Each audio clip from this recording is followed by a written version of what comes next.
वो 10 दिन पार्ट 8। अगले दिन संजीव तैयार होने लगा।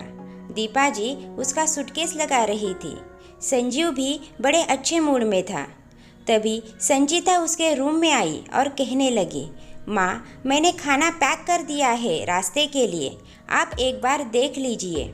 और फिर संजीव की तरफ व्यंग कसते हुए बोली, भैया बोतल में पानी आप ही भर लीजिए, कहीं ऐसा न हो पानी कम या ज़्यादा ठंडा हो और आप फिर मुझ पर गुस्सा हो। उसकी बातों में अभी नाराज़गी थी। संजू सॉरी। संजीव संजीता को प्यार से संजू बुलाता था। संजू सॉरी, संजीव ने अपने कान पकड़ते हुए कहा। जिस दिन आप अपना गुस्सा करना छोड़ देंगे, मुझसे माफ़ी भी उसी दिन मांगिएगा। संजीता गुस्से में अपना मुंह बनाकर चली गई। संजीव गुस्से में तिलमिलाने लगा। वो कुछ कहना ही जा रहा था, तभी दीपा जी ने उसका हाथ पकड़कर कहा, उसे जाने दे, अभी गुस्से में है, कुछ दिन में शांत हो जाएगी, तब उसे जो कहना सुनना हो कह सुन लेना। अभी तू अपना मूड खराब मत कर और जाने की तैयारी कर। संजीव ने सारा सामान गाड़ी में रखा और साथ में लैपटॉप भी। अच्छा माँ पापा, चलता हूँ। पापा, कोई भी समस्या हो, ऑफिस में हो तो फ़ोन कर देना, कहकर संजीव रूही के घर चला गया और वहाँ पहुंचकर ज़ोर ज़ोर से गाड़ी का हॉर्न बजाने लगा। थोड़ी देर में रूही एक हाथ में सूटकेस और दूसरे हाथ से कुशल का हाथ पकड़े थी। रूही ने कार के बाहर से पूछा, तुम मुझे अंदर आकर भी पिकअप कर सकते थे। अंदर जाऊंगा तो मम्मी जी फिर खातिरदारी करने में लग जाएगी, समय तो खराब होगा ही, साथ ही वो परेशान अलग होंगी। तुम अंदर बैठो। संजीव ने कार का दरवाज़ा खोलते हुए बोला, जब तक दामाद बनकर आओगे तब तक सबको परेशानी होगी, जिस दिन बेटा बनकर आओगे उस दिन से कोई परेशान नहीं होगा।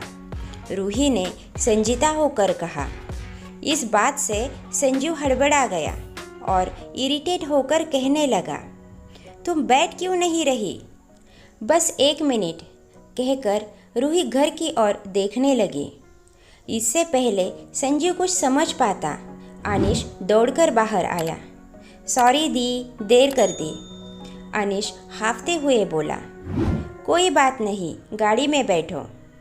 रूही ने मुस्कुराकर कहा। संजीव के चेहरे पर असमंजस के भाव थे। उन्हें समझकर रूही ने कहा, वो अनीश हम लोगों को छोड़ने चल रहा है। संजीव अभी भी समझ नहीं पा रहा था कि ऐसी कौन सी जगह है कि अनीश की ज़रूरत पड़ गई। तभी अनीश और कुशल बैक सीट पर और रूही संजीव के बगल वाली सीट में बैठ गई और संजीव तो कार ड्राइव ही कर रहा था। चलना कहाँ है, अब बताओगी भी? संजीव खिसियाते हुए बोला।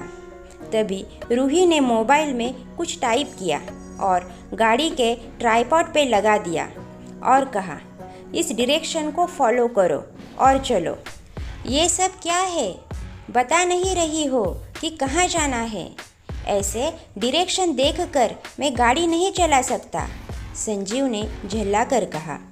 क्यों? जब पिछली बार नैनीताल जाना था इसी तरह मोबाइल पर सर्च करके गए थे ना, तो अब क्या दिक्कत हो गई?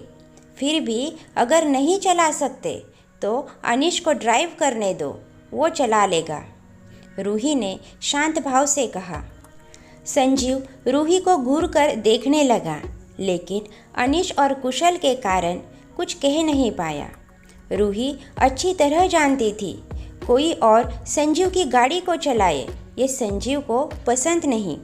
हालांकि अनीश अच्छी तरह से कार ड्राइव कर लेता था, मगर संजीव को अपनी चीज़ें शेयर करने में जान सूखती थी, खासकर अपने ससुराल वालों के साथ। रूही अभी भी शांत थी और सामने की ओर देख रही थी।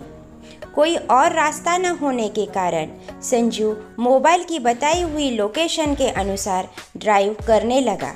अगर लोकेशन से कुछ कन्फ्यूजन होता तो अनीश गाड़ी से उतरकर किसी से रास्ता पूछ लेता।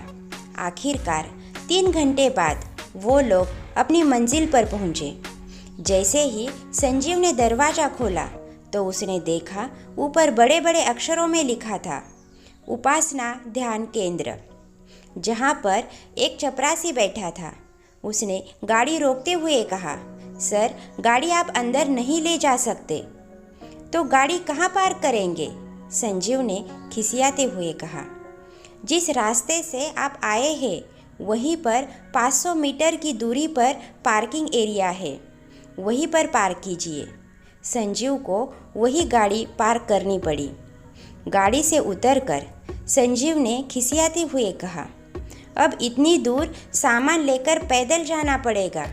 तुम्हें और कोई जगह नहीं मिली थी? एक काम कीजिए, आप कुशल को हाथ पकड़कर ले जाइए। मैं और अनिश सामान लेकर आते हैं। रूही ने शांत भाव से कहा।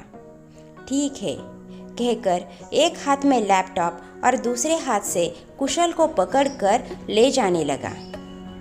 अनिश और रूही सामान लेकर उसके पीछे पीछे आ रहे थे।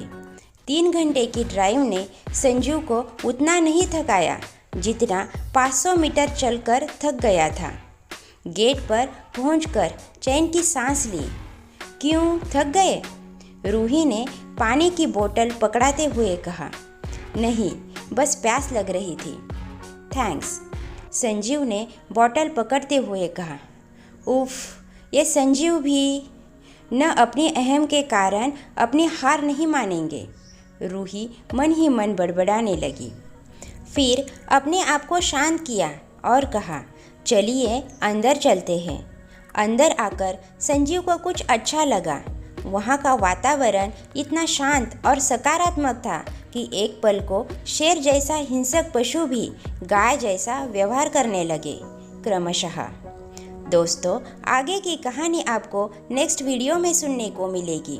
कहानी अच्छी लगे तो लाइक ज़रूर कीजिए और ऐसी ही कहानियाँ सुनने के लिए हमारे चैनल को सब्सक्राइब कीजिए। मिलते हैं अगली कहानी में। धन्यवाद।